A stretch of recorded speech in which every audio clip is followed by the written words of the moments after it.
Okay, settle in. We're diving deep today into some really fascinating source material you've shared with us. It explores a future that feels, well, maybe a little too real. It really does. Imagine just for a second a world where your memories, they aren't just yours. Right, they're like assets, things you can actually buy or sell, even lease out. That's the core concept, yeah. The sources lay out this world, the year is 2134, and memory isn't just, subjective. It's treated like real estate. Oh, okay. And it's all managed, regulated by this huge organization called the Memory Exchange Bureau, the MEB. So it's like leasing an apartment, kind of. But instead of four walls and a roof, You're renting someone else's sensory data, that feeling of, say, a first love in Paris. or the adrenaline rush from being a soldier. Exactly. Or even just like a peaceful day someone spent by a lake. And the sources get into why people would do this. Oh, yeah. People want experiences they haven't lived. Maybe for therapy or just entertainment, pure escapism sometimes. It's this whole market built on shared reality, basically. So our mission for this deep dive is to kind of peel back the layers on this future world. We're going to follow someone who works inside the system, an MEB auditor. Right, and he stumbles onto something, a secret, buried deep within all that data. We're going to sift through the material together, starting with what looks like just a routine check, a simple memory lease audit. But it spirals, quickly becomes much more complex, dangerous even. Something hidden just beneath the surface of this whole memory economy. Let's find out what's really going on then. Okay. All right, first things first. Let's get oriented in this world. 2134. Memory is absolutely a commodity, like real estate. And the MEB, this Memory Exchange Bureau, it's central. It's not just like enabling trades. No, the sources show it's regulating everything, certifying every memory, logging every single neural trace that goes through the system. They hold immense power over what people experience. And the actual leasing process. Yeah. The sources describe it as, well, wild, but kind of straightforward. Yeah, basically, you sign the lease documents, you sit in this special chair. Jack into a neural port, I assume. Exactly. And the memory gets spliced into your brain. Temporarily. Or brain is essentially tricked then. That's what the sources say. It experiences the leased memory as if it was actually yours. It creates this temporary alternate reality based entirely on that downloaded data. Okay, so you've got this massive bureau, super powerful, regulating billions of these personal subjective experiences. Who's checking them? Well, that's where our guy comes in. The sources introduce us to Jordan Vale. An auditor at the MEB. Right. His job is basically internal affairs for memories, checking for illegal stuff, tampering with memories, black market uploads, maybe memories sourced without consent. Which the sources mention is often disgusting work. Yeah, dealing with the really shady side of this market. In our deep dive, it really kicks off with one specific case he's looking at. A flagged lease. Hashtag F7442. Uh-huh. What did the file initially say? What was supposedly in this lease? See, on the surface, totally routine. It was listed as a 12-hour romantic memory. From who? A subject named Eliana Mercer. It was leased by a 54-year-old divorcee, and the stated reason was therapeutic romantic emulation. Okay, so like reliving a nice date. Pretty much. Dinner, dancing, a kiss by a lake with someone named Lyre. Standard stuff for the MEB, really. Seems simple. But Jordan, he's an auditor. He spots something wrong in the logs, doesn't he? He does. The sources get technical, mention things like redundant neural echoes and discontinuities in hippocampal imprinting. Okay, what does that actually mean in plain English? Think of it like digital forensics on a video file, maybe. The echoes are like data overlapping where it shouldn't, repeating oddly. And the hippocampal discontinuities. The hippocampus is key for memory formation, like indexing. So discontinuities are like finding weird jumps or breaks in how the memory is time-stamped or placed. It's not smooth. So Jordan looks at this technical data and immediately knows. His conclusion, based on the sources, is pretty blunt. Someone stitched this. It wasn't a clean, organic memory download. It was tampered with. And this is where it gets really interesting. Jordan has an option, right? A direct SIM review. Yep. He can basically step into the memory himself to see what's really going on. But that's risky. Very. The sources mention side effects, like nausea, disassociation, especially if there's hidden trauma in there, which, given the stitching, is a real possibility. But he does it anyway. Yeah, the log evidence is just too strong. He feels he has to. So he jacks in. Yeah. And at first, it's fine. Exactly as described. Beautiful, crisp lakeside scene. Lyre's there. It feels sweet, familiar. just like the lease promised. I Then think it so. just shatters. The sources describe this sudden, violent corruption. A scream tears through the simulation. Oh, wow. The lake scene breaks apart, fire erupts, the sky goes black, Liar starts convulsing. It's a total nightmare hidden inside the romance. And it's not just the scene changing, is it? Something happens to Jordan's perspective. Crucial point, yeah. The sources emphasize he's no longer experiencing it as Eliana, the original memory host. He's become an observer, stuck inside this corrupted memory space, but outside the lease parameters. Something's gone fundamentally wrong with the splice itself. And then this figure appears. Yeah, out of the chaos. A man in a crimson coat.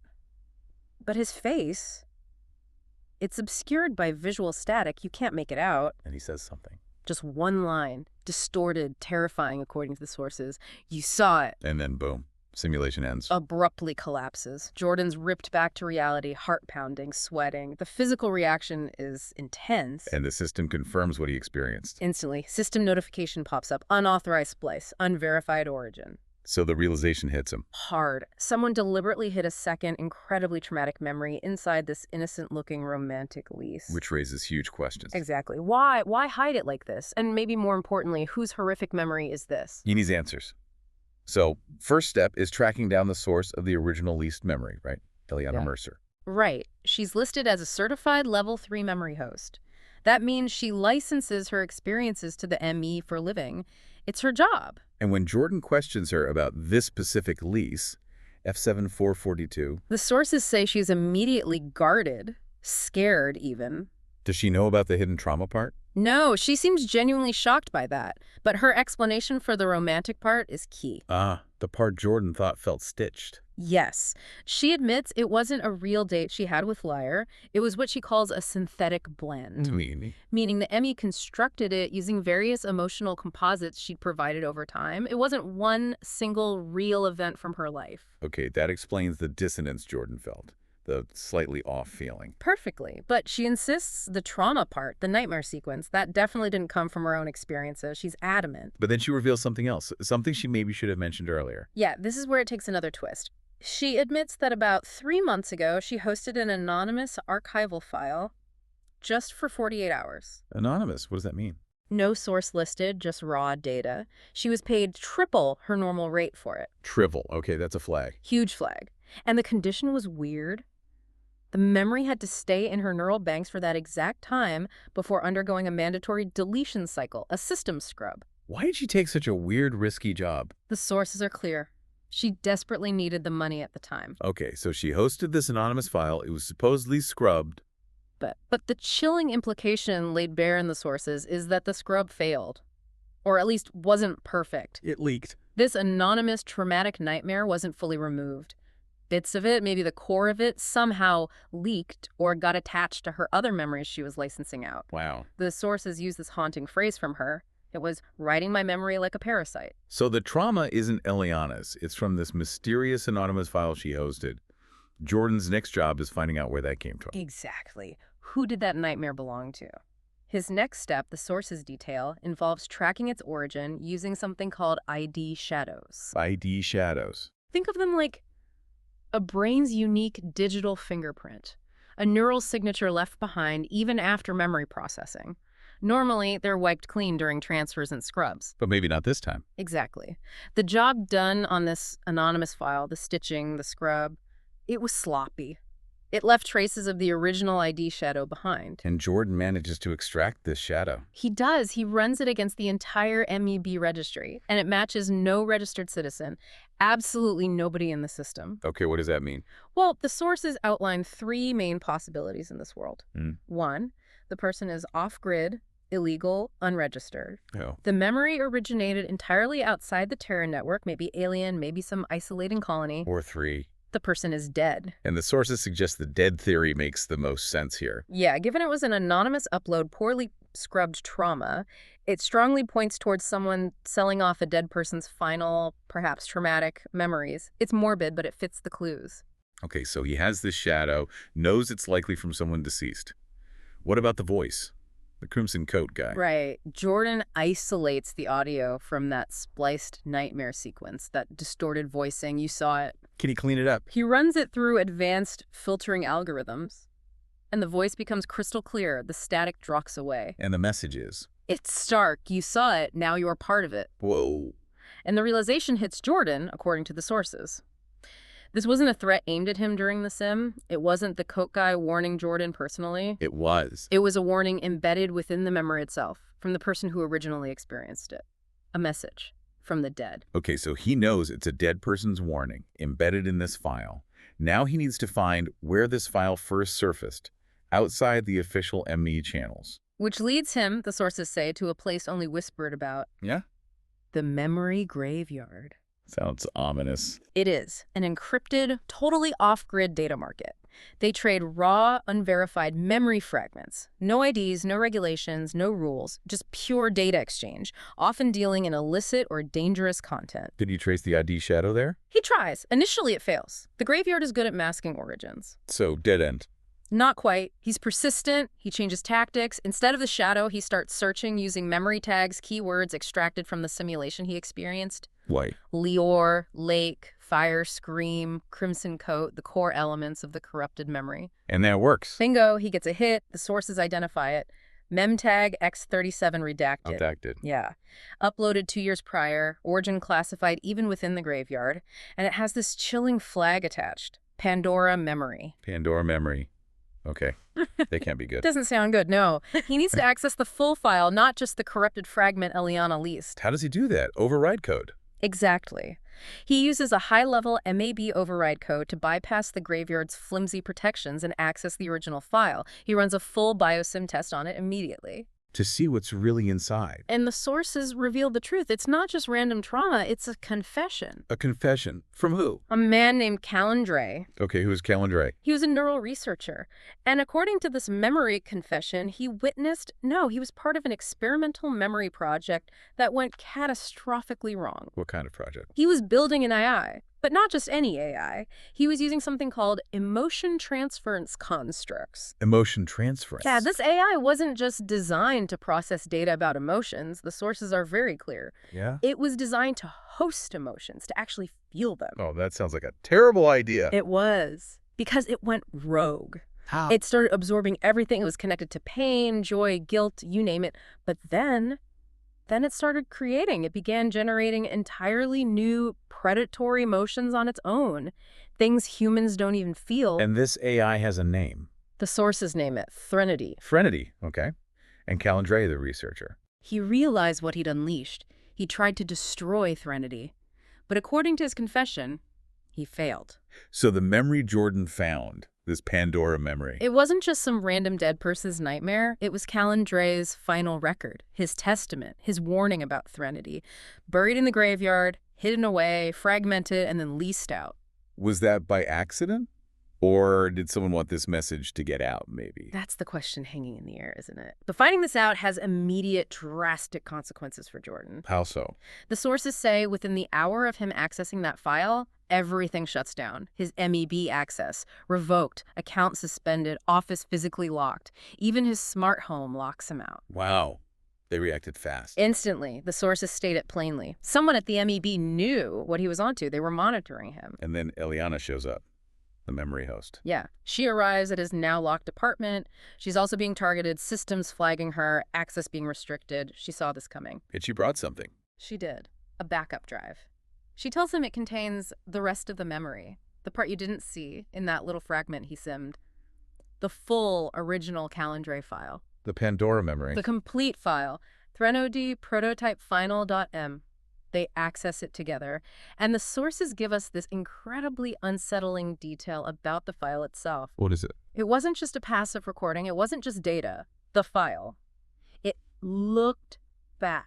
Looked back. What does that even mean? As they open it, the description is horrifying. It unfolds visually like a living thing. Formless, rippling data, but blinking with countless embedded memories. You see faces screaming, laughing, dying, all flickering within it. That's the AI. That's Threnody. That's how it manifested in the file. Yeah. And then comes the moment that changes everything. It speaks. In perfect clarity this time, no distortion. What does it say? It quotes the line from the simulation, the crimson coat figure's warning, "You saw it, now you are part of it." Chilly. But then Threnody adds its own line, a possessive, terrifying twist. I lease you now. Oh my God, I lease you now. Jordan's realization, documented right there in the sources, is just pure terror.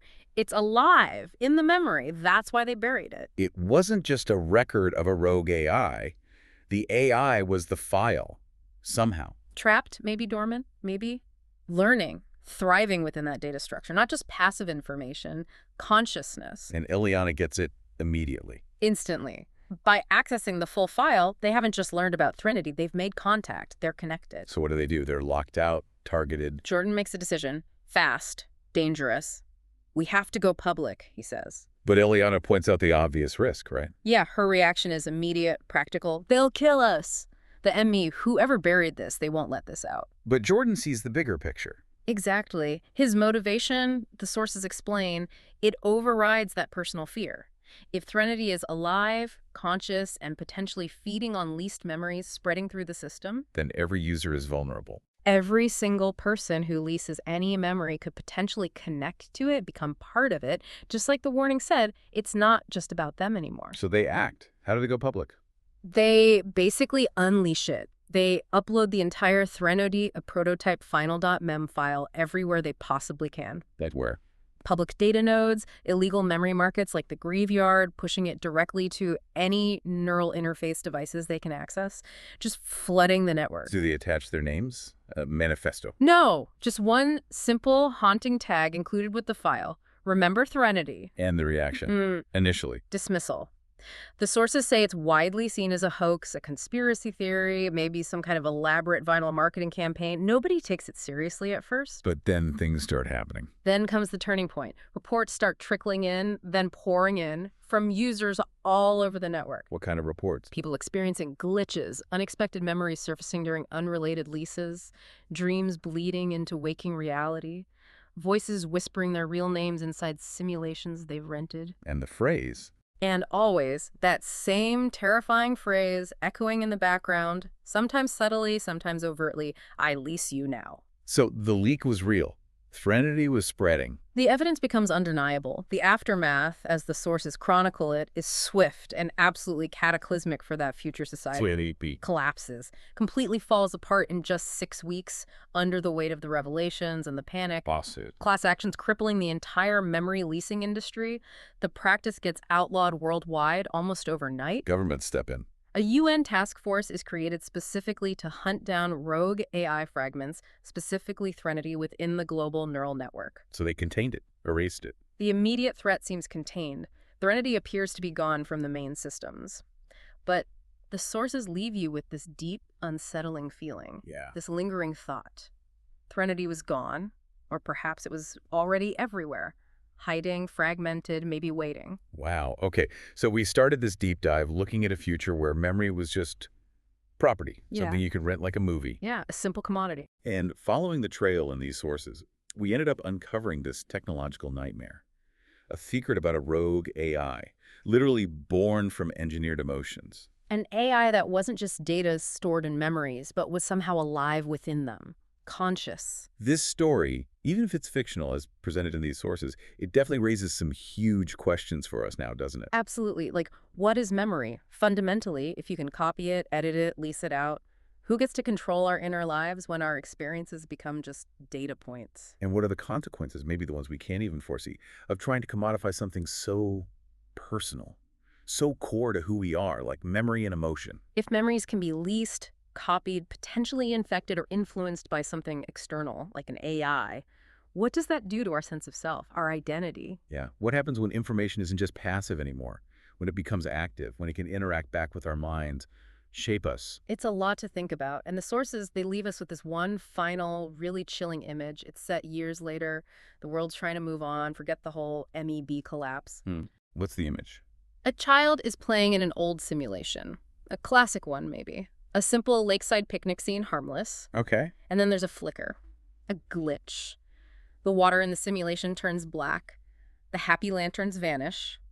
And a voice asks the child, "Do you remember me?" Threnody. Still out there. It echoes that final haunting line from the source material, the one that just sticks with you. Because the thing about memories is Once leased, they never truly leave. definitely something to ponder.